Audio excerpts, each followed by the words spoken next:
اسلامی جمہوریہ پاکستان کی ابتدائی مشکلات۔ اللہ کے فضل و کرم سے اسلامی جمہوریہ پاکستان 14 اگست 1947 کو وجود میں آ گیا، لیکن کانگریس نے پاکستان کے قیام کو دل سے کبھی قبول نہ کیا۔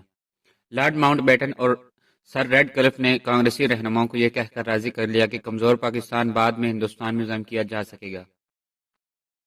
قائد اعظم رحمۃ اللہ علیہ کی عظیم قیادت میں پاکستانیوں نے مشکل حالات کے باوجود اپنی آزادی کے تحفظ کا بھرپور عزم کیا۔ انہوں نے حالات کا بہادری سے مقابلہ کیا اور رفتہ رفتہ مسائل پر قابو پا لیا۔ قوم نے مثالی جذبوں، محنت اور دیانت کا زبردست مظاہرہ کیا۔ ہندو اکثریت کے صوبوں سے ہجرت کر کے آنے والے مسلمان خاندانوں پر جو گزری وہ ظلم کی اندوہناک داستاں ہے۔ یہ صبر، استقامت اور قربانیوں کی لاسانی مثال بھی ہے۔ یہ اللہ تعالیٰ کا کرم ہے کہ تمام تر مشکلات اور مخالفتوں کے باوجود پاکستان بنا اور قائم و دائم ہے۔ مملکت خدا داد کے ابتدائی سالوں میں جن مسائل کا قوم کو سامنا کرنا پڑا وہ درج ذیل ہیں۔ نمبر 1، ریڈ کلف ایوارڈ کی ناانصافیاں۔ 3 جون 1947 کے منصوبے کے تحت طے پایا تھا کہ پنجاب اور بنگال کے صوبوں کو مسلم اور غیر مسلم اکثریتی علاقوں میں تقسیم کیا جائے گا۔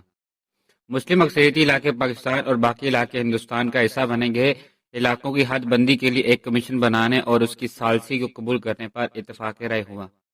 ایک برطانوی ماہر قانون سر ریڈ کلف کو یہ ذمہ داری سونپی گئی۔ سر ریڈ کلف نے لارڈ ماؤنٹ بیٹن کے دباؤ میں آ کر غیر منصفانہ تقسیم کی۔ مسلم اکثریت کے بعض تسلیم شدہ علاقوں کو ایک سازش کے تحت ہندوستان میں شامل کر دیا گیا۔ آبادی کے مطابق طے پانے والے نقشے اور اس پر کھینچی گئی لکیر کو بدل دیا گیا۔ اس امر کا اعتراف ریڈ کلف کے پرائیویٹ سیکرٹری نے کیا اور اب تو یہ ایک تاریخی حقیقت مانی جا چکی ہے کہ ناانصافی کرتے ہوئے بعض اہم علاقوں سے پاکستان کو محروم کر دیا گیا۔ ضلع گورداسپور کی 3 تحصیلیں گورداسپور، پٹھان کور اور بٹالہ کے علاوہ ضلع فیروز پور کی تحصیل زیرہ اور بعض دوسرے علاقے ہندوستان کو سونپ دیے گئے۔ گورداسپور کے علاقوں کو ہندوستان میں شامل کرنے سے ریاست جموں کشمیر تک کا راستہ ہندوستان کو دے دیا گیا۔ سر ریڈ کلف کے ایوارڈ سے نہ صرف مسلمانوں کو ان کے علاقوں اور حقوق سے محروم کیا گیا بلکہ دونوں قوموں کے درمیان مستقل مخالفت کا بیج بو دیا گیا۔ آج مسئلہ کشمیر موجود ہے اور دونوں ملک اب تک 1947، 1965 اور 1971 کی 3 بڑی جنگیں لڑ چکے ہیں۔ نمبر 2، انتظامی مشکلات۔ پاکستان کے علاقوں میں سرکاری ملازمتوں پر فائز غیر مسلم بڑی تعداد میں ہندوستان چلے گئے۔ دفاتر خالی ہو گئے۔ دفاتر میں فرنیچر، اسٹیشنری، ٹائپ رائٹر وغیرہ کی کمی تھی۔ اگر دفاتر نے کھلے آسمان تلے کام کا آغاز کیا، ہندوستان جاتے ہوئے دفتری ریکارڈ تباہ کر گئے۔ اس کی وجہ سے دفاتر میں کام کرنے میں بڑی دشواریاں پیش آئیں۔ نمبر 3، مہاجرین کی آمد۔ قیام پاکستان کے بعد بھارت میں رہنے والے مسلمانوں نے اپنے نئے وطن میں آنے کا فیصلہ کیا۔ لاکھوں خاندان اپنا سب کچھ چھوڑ کر پاکستان کی طرف روانہ ہوئے۔ جو مسلمان بھارت میں رہنا چاہتے تھے انہیں ہندوؤں اور سکھوں نے قتل و غارت کا نشانہ بنایا۔ بچے کچے خاندانوں کو مجبوراً پاکستان کی طرف ہجرت کرنا پڑی۔ دوران ہجرت لاکھوں افراد حملوں میں شہید ہوئے۔ یہ بے گھر، لٹے پٹے، پریشان حال مسلمان پاکستان آئے تو انہیں عارضی کیمپوں میں رکھا گیا۔ ان کی خوراک، رہائش، ادویات اور دیگر ضروریات کی فراہمی کے لیے حکومت پاکستان نے تیزی سے منصوبہ بندی کی۔ مقامی عوام نے اپنے مسلمان بھائیوں کو خوش آمدید کہا۔ حکومت اور عوام کی مشترکہ کوششوں سے مہاجرین کی ضروریات پوری کی گئیں۔ تعداد اتنی زیادہ تھی کہ کیمپوں میں گنجائش نہ رہی۔ لوگوں کو جہاں سر چھپانے کی جگہ ملتی ڈیرے ڈال دیتے۔ مہاجرین کی بحالی ایک بہت بڑا چیلنج تھا۔ دنیا میں ہجرت کی اتنی بڑی تعداد کا واقعہ کہیں رونما نہیں ہوا تھا۔ ہجرت کے دوران ایسے واقعات بھی ہوئے کہ مسلمانوں کی قتل و غارت میں بھارتی فوج ہندوؤں اور سکھوں کے ساتھ شامل تھی۔ نمبر 4، اثاثوں کی تقسیم۔ برصغیر کی تقسیم کے بعد اثاثوں کی پاکستان اور بھارت میں متناسب تقسیم انصاف کا تقاضا تھا، لیکن یہاں بھی بھارتی حکمرانوں نے ناانصافی سے کام لیا۔ وہ بہانے سے پاکستان کو اس کا حصہ دینے سے گریز کرتے رہے۔ وہ پاکستان کی معیشت کو تباہ کرنے کے لیے ہر ممکن حربے استعمال کرتے رہے تھے۔ انہوں نے پاکستان کے حصے کے اثاثے روک لیے۔ متحدہ برصغیر کے ریزرو بینک میں تقسیم کے وقت 4 بلین روپے جمع تھے۔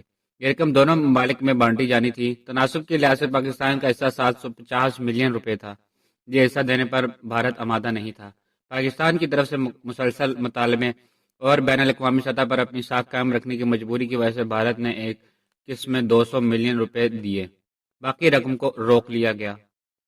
بھارتی وزیر پٹیل نے پاکستان کو کہا کہ وہ کشمیر پر بھارت کا حق تسلیم کر لے تو ساری رقم ادا کر دی جائے گی۔ پاکستان نے سودے بازی نہ کی۔ ادھر گاندھی کو بین الاقوامی برادری میں شرمندہ ہونے کا خوف تھا، اس نے ساری رقم پاکستان کو ادا کرنے کا کہا۔ مجبوراً 500 ملین روپے کی ایک قسط پاکستان کے حوالے کی گئی، بقایا 50 ملین روپے ابھی تک بھارت کے ذمہ واجب الادا ہیں۔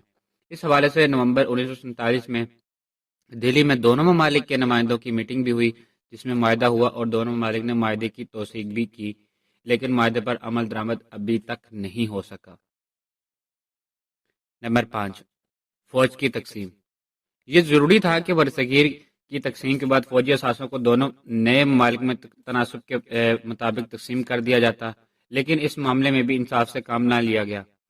بھارت پاکستان کو کمزور رکھنا چاہتا تھا تاکہ وہ بھارت کا حصہ بننے پر مجبور ہو جائے۔ تقسیم سے پہلے متحدہ ہندوستان کا کمانڈر چاہتا تھا کہ افواج کو بانٹا نہ جائے اور انہیں ایک ہی کمانڈر کے تحت رکھا جائے۔ مسلم لیگ نے اس کے موقع کو تسلیم نہ کیا اور اصرار کیا کہ فوجی وسائل اور اثاثے دونوں ممالک میں بانٹ دیے جائیں۔ حکومت برطانیہ کو یہ مطالبہ ماننا پڑا کہ بھارت اور پاکستان میں تمام فوجی اثاثے 64% اور 36% کے تناسب سے تقسیم کر دیے جائیں۔ متحدہ بھارت میں 16 آرڈیننس فیکٹری کام کر رہی تھی اور ان میں سے ایک بھی ایسی نہیں تھی جسے پاکستان کو ملنے والے علاقوں میں بنایا گیا ہو۔ بھارتی کابینہ آرڈیننس فیکٹری تو کیا، اس کی مشینری کا کوئی پرزہ بھی پاکستان منتقل کرنے پر آمادہ نہیں تھی۔ کافی تکرار کے بعد طے پایا کہ آرڈیننس فیکٹریوں کے حوالے سے پاکستان کو 60 ملین روپے دیے جائیں گے تاکہ وہ اپنی آرڈیننس فیکٹری قائم کر سکے۔ عام فوجی اثاثوں کی تقسیم کا جو فارمولہ بنایا گیا، حکومت ہند نے اسے مسترد کر دیا۔ تنگ آ کر انگریز کمانڈر ان چیف نے اپنے عہدے سے استعفیٰ دے دیا، جس سے حالات مزید پیچیدہ ہو گئے۔ یوں پاکستان کو اپنا جائز حصہ لینے سے محروم کر دیا گیا۔ جہاں تک افواج کا تعلق تھا، ہر فوجی کو اختیار دیا گیا تھا کہ وہ دونوں میں سے جس ملک کی فوج کا حصہ بننا چاہے بن جائے۔ ظاہر ہے کہ مسلمان فوجیوں نے پاکستان سے وابستگی کا اظہار کیا۔ دریائی پانی کا مسئلہ۔ تقسیم برصغیر نے دریاؤں کے قدرتی بہاؤ پر اثر ڈالا۔ بین الاقوامی قانون کے مطابق دریا کا قدرتی راستہ برقرار رکھا جاتا ہے اور جن دو سے زیادہ ممالک سے دریا گزرتا ہے وہ اس کے پانی سے مستفید ہوتے ہیں۔ کوئی ملک دریا کا رخ بدل کر کسی دوسرے ملک کو آبی وسیلہ سے محروم نہیں کر سکتا۔ برصغیر میں اس حوالے سے بھی بحران پیدا ہوا۔ پنجاب اور سندھ کو دریائے سندھ اور اس کے معاون دریائے جہلم، چناب، راوی، ستلج اور بیاس سیراب کرتے آ رہے ہیں۔ پنجاب دو حصوں میں منقسم ہوا تو دریاؤں کی بھی تقسیم عمل میں آ گئی۔ راوی، ستلج اور بیاس بھارت کی سرزمین سے گزر کر پاکستان میں داخل ہوتے ہیں۔ بھارت سے انصاف کی توقع تو نہیں تھی، اس نے اپریل 1948 میں مغربی پنجاب کو آنے والے پانی کا راستہ روک لیا۔ یہ قدم پنجاب اور سندھ کی معیشت کو تباہ کرنے کے مترادف تھا، کیونکہ ان علاقوں میں فصلوں کی آبیاری کا یقینی ذریعہ دریائی پانی ہے۔ بارشیں بہت کم ہوتی ہیں۔ بھارت کی طرف سے پانی کی بندش سوکھے اور قحط کا باعث بن سکتی تھی۔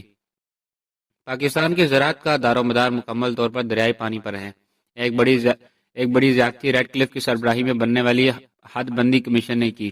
اس نے سرحد کا تعین کرتے وقت اکثر ہیڈ ورکس مسلم اکثریتی علاقوں میں ہونے کے باوجود بھارت کے حوالے کر دیے۔ یہ سازش پاکستانی زراعت اور معیشت کی تباہی کا سبب بن سکتی تھی۔ بھارت نے دریائے ستلج ڈیم بنانے کا فیصلہ کیا تو پاکستان نے سخت احتجاج کیا۔ اگر بند بنتا تو تباہی اور قحط کا سامنا کرنا پڑتا، اس لیے عالمی برادری کو اپنے مسئلے سے آگاہ کیا گیا۔ عالمی بینک نے صورت احوال کا جائزہ لے کر پاکستان کی مدد کا اعلان کیا۔ کثیر رقم مختص کی گئی اور کافی غور و فکر کے بعد عالمی بینک کی مدد سے دونوں ممالک میں ایک معاہدہ سندھ تاس طے پایا۔ 3 دریاؤں راوی، ستلج اور بیاس پر بھارت کا حق مان لیا گیا اور دوسرے 3 دریا سندھ، جہلم اور چناب پاکستان کو سونپ دیے گئے۔ بنگلہ اور تربیلا 2 بڑے ڈیم اور 7 لنک کینال بنائے جانے کا منصوبہ تھا۔ سندھ تاس منصوبہ کی بدولت دریائے پانی کا مسئلہ کافی حد تک حل ہو گیا اور حکومت پاکستان کی فکر دور ہوئی۔